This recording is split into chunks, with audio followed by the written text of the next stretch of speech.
vision dans laquelle je voyais que le Seigneur m'appelait à la compassion.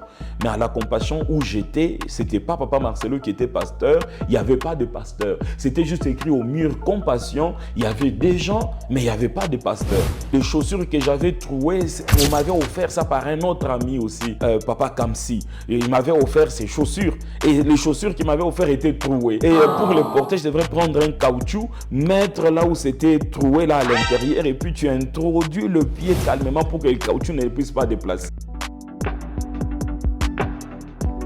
Comment est-ce qu'on peut reconnaître la voix de Dieu lorsque on veut connaître on veut connaître sa destinée?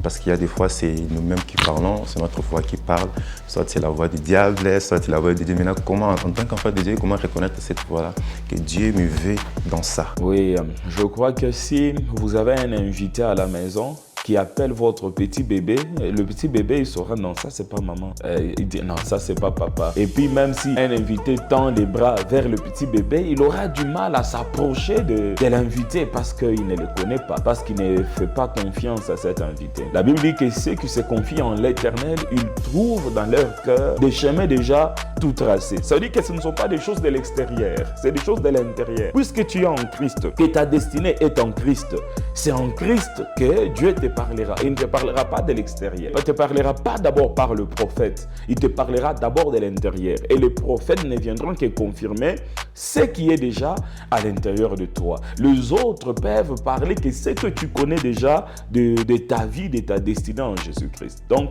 c'est en Dieu que Dieu nous parle, que Dieu nous oriente par rapport à notre destinée, par rapport à ce que nous devons devenir. Ce n'est pas d'abord par le prophète ou par de voix externes. Ceux qui se confient en l'Éternel, ils trouvent déjà dans leur cœur des chemins tout tracés. On peut peut-être douter, on peut peut-être ne pas avoir toute l'assurance, mais l'orientation divine, elle est intrinsèque. Dieu nous parle toujours de ce que nous devons faire, de notre destinée, d'où nous devons aller. Il peut se faire que tous les chemins ne soient pas bien éclaircis jusqu'au bout, mais tu auras quand même une partie du chemin qui est éclaircie afin que tu continues la marche. Parce que ceux qui se confient en l'Éternel, ils ne peuvent pas être dans la confusion.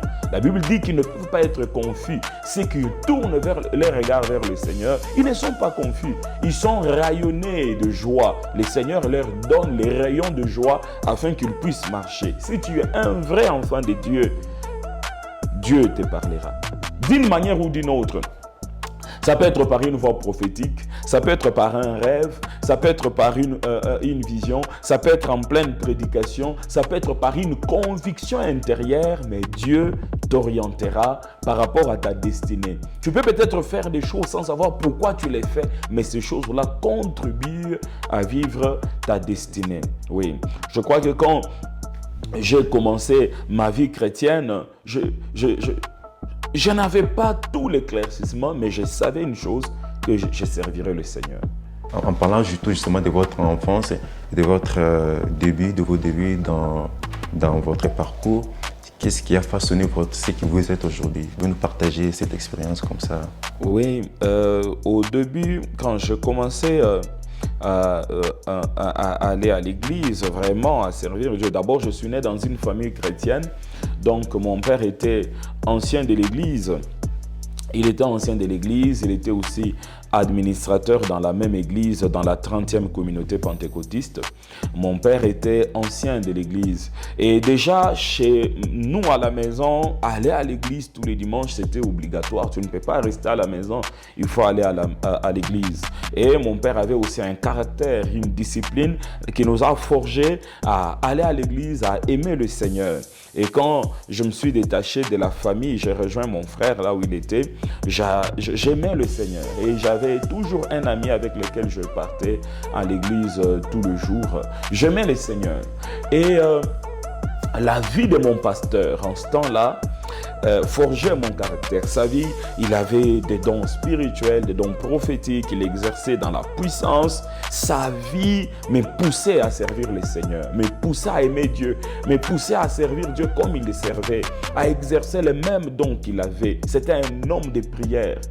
C'est important aussi dans la vie d'avoir des gens au-devant de vous qui peuvent vous motiver à faire quelque chose ou à devenir ce que vous devez devenir. Les modèles sont très importants pour arriver arriver dans une destinée, le modèle.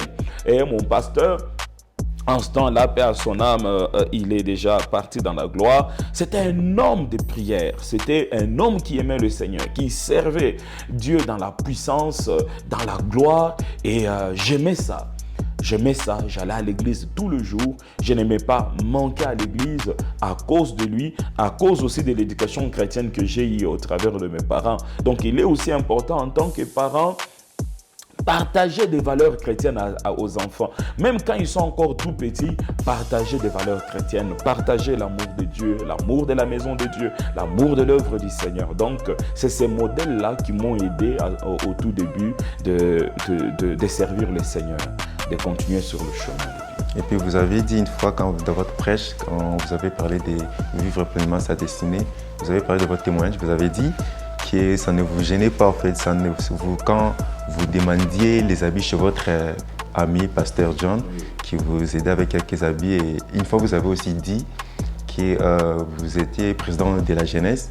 Vous organisiez des grandes activités. Vous avez même invité les pasteurs Marcelo et les prophètes Joël Francis Tatou. Mais que vous n'avez pas des chaussures qui étaient trouées et tout. Oui. Comment vous viviez ces moments-là, tout en étant en Christ, tout en sachant que je suis enfant de Dieu, président d'un département, vous organisez des choses, mais que ça n'allait pas? Le plus important était Dieu. Bien sûr.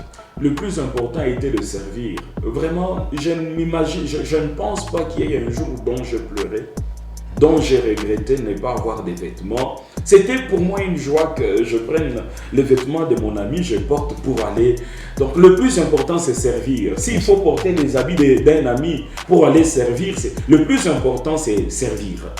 Et s'il faut porter les chaussures trouées pour servir, le plus important, c'est servir. Donc, tout ce qui peut m'aider à servir le Seigneur, c'est bienvenu.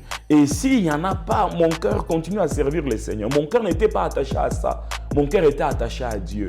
Mon cœur était attaché à Dieu. Je me souviens en ce temps-là, les chaussures que j'avais trouées, on m'avait offert ça par un autre ami aussi, Papa Kamsi. Et il m'avait offert ces chaussures. Et les chaussures qu'il m'avait offert étaient trouées. Et pour les porter, je devrais prendre un caoutchouc, mettre là où c'était troué là à l'intérieur, et puis tu introduis le pied calmement pour que le caoutchouc ne puisse pas déplacer. Le plus important, c'était Dieu. C'était Dieu. Donc, quand l'amour du Seigneur déborde dans un cœur, les restes des choses, ça ne compte pas. Quand tu aimes réellement le Seigneur, tu ne te plaindras pas parce que tu manques les transports. Tu ne te plaindras pas parce que tu manques des vêtements. Ça veut dire que tout ce qui t'aidera à servir le Seigneur sera le bienvenu et tu les serviras avec cette grande joie-là. Et quand on invitait des fois des hommes de Dieu de Kinshasa qui étaient connus, tel Papa Marcelo ou le prophète Joël Francis, et qui venaient, on a même travaillé avec le pasteur Moïse Mbiye. En ce temps-là, il devenait pasteur nouvellement et qu'il venait, ce qui nous frappait chez eux, ce n'était pas leurs vêtements ou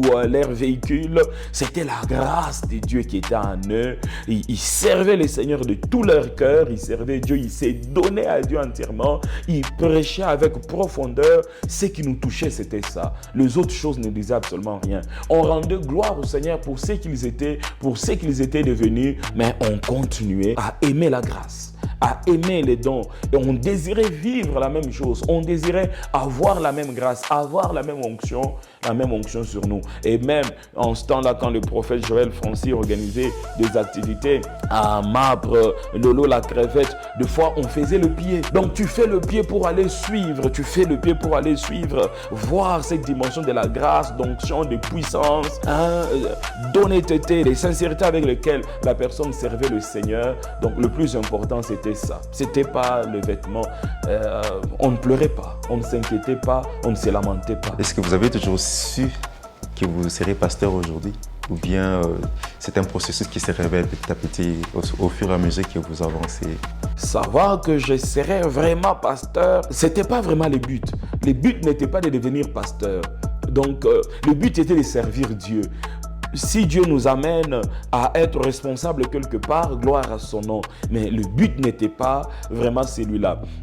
En marchant avec le Seigneur, on avait des objectifs, je crois, à court terme. Hein. Donc, on se battait peut-être pour avoir une dimension prophétique. On priait peut-être pour avoir une dimension dans le domaine de la délivrance ou une dimension dans le domaine de la prédication. Donc, c'était ça. Le plus important, c'était servir Dieu. Ce n'était pas... on n'avait pas des ambitions de devenir pasteur. On avait plutôt ces ambitions-là de servir le Seigneur aujourd'hui, de se donner à lui, d'être une bénédiction pour les autres, que les autres soient bénis, soient délivrés, que Dieu les parle au travers de nous par la prédication ou par la voix prophétique. C'était cela. Mais petit à petit qu'on avançait, comme je le disais, le chemin n'est pas toujours éclairci tout entier. Et petit à petit qu'on avançait, Dieu nous parlait de ce qui devrait arriver. Et on s'est battu pour arriver là où Dieu nous attendait. Et quand on arrivait là, Dieu parlait encore d'autres choses qui devraient arriver. Donc c'était comme ça que le Seigneur nous éclaircissait le chemin jusqu'à arriver là. Je crois que je servais à la jeunesse dans mon église en tant que président de jeunesse. Et moi, je devrais entrer dans cette église-là. C'est là où je devrais commencer à prier. Après plusieurs choses qui se sont passées, je me suis retrouvé à la compassion. C'était pour servir Dieu.